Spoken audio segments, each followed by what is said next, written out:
Before we get into it, shout out to everybody, even you, for watching and supporting my Stellar Blade content. My last 2 videos got a tremendously positive response. We just passed 134,000 subscribers and we're still moving, so thank you guys. Let's get into the video.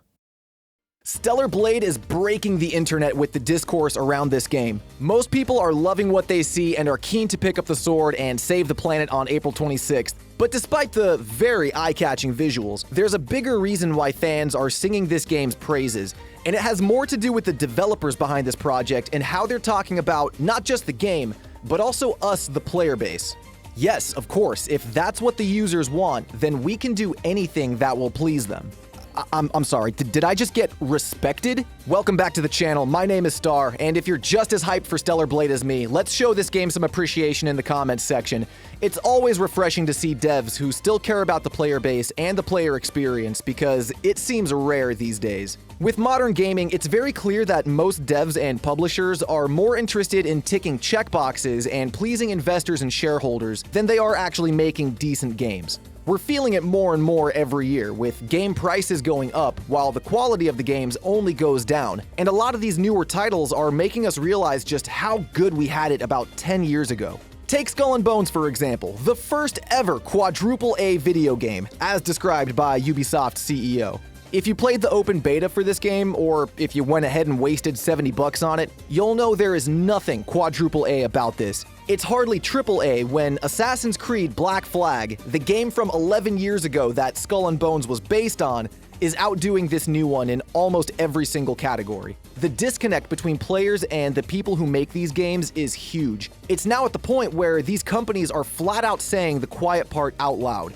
Take the CEO of the Embracer Group coming out and saying, quote, "Our overruling principle is to always maximize shareholder value in any given situation," end quote.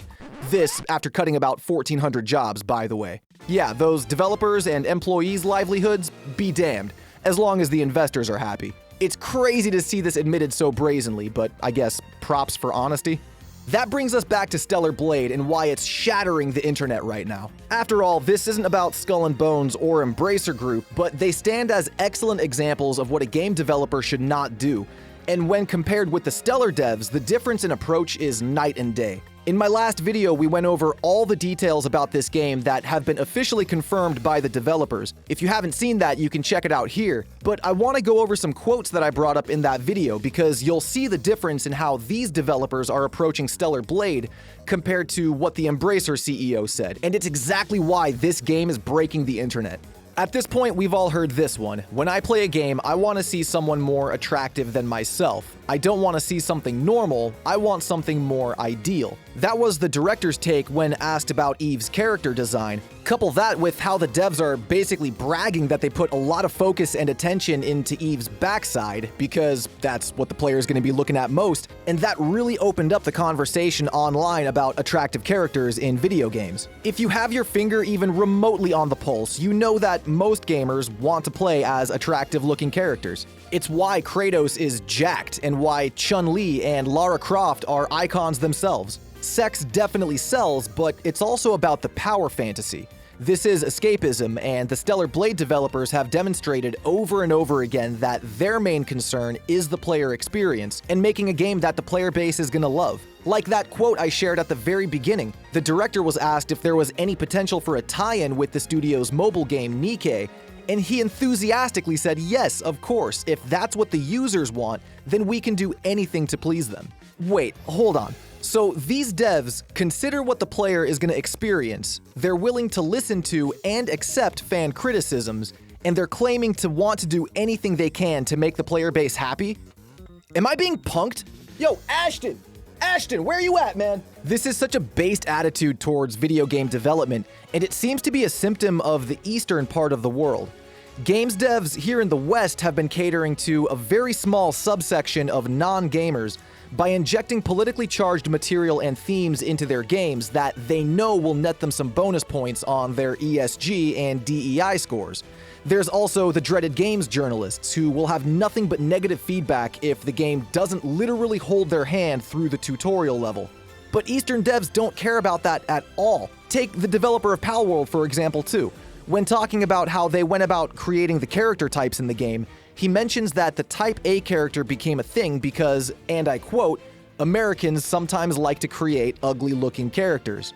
This dev would much rather create good-looking characters for his game, but he knows there's this trend, especially here in the States, to make the characters look as mid as physically possible. So, being the wonderful developer he is, he gave the players that option. And this isn't to say that all characters in games need to be drop-dead gorgeous.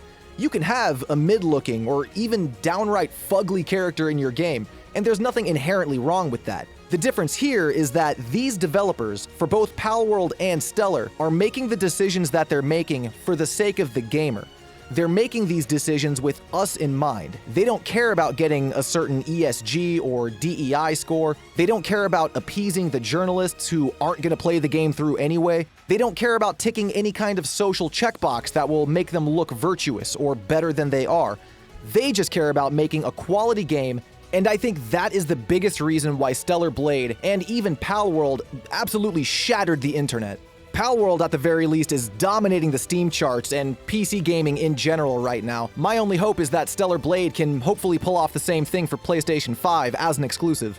I also have to shout out Helldivers 2, which found a very strong following really quickly, just further proving the point that all gamers want is a fun game. We don't care about the politically charged messages getting injected into the games, we just want to enjoy ourselves. 2024 kind of feels like the resurgence of gaming in a way, because too many of these major AAA releases have just failed. And maybe I'm not as business savvy as I thought I was, but what's most baffling to me is how these games can keep failing over and over again, yet at the same time these publishers are saying that what's most important to them is keeping the shareholder happy. Well, if the game fails, then they lose money, which means the shareholder won't be happy. So you'd think that it's in their best interest to just make a good game from the get-go. I just personally don't understand it, and maybe I have to be in that position to get it, but the way I see it, it would be like me as a YouTuber.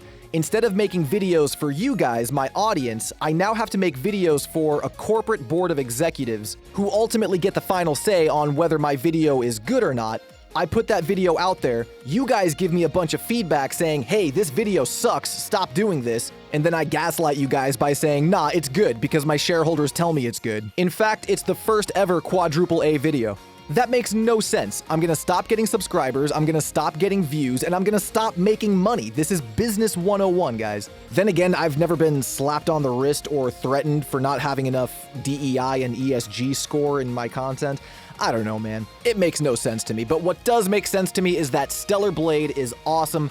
I can't wait for April 26th. It cannot get here soon enough. That's the video for today, guys. I really hope you enjoyed today's commentary. If you did, let me know by giving the video a thumbs up. If you didn't, give it a thumbs down. Either way, consider subscribing to the channel and getting notified so you know the next time I upload. This has been Star. Once again, thank you for supporting my Stellar Blade content. I can't wait to see you guys in the next one. Peace.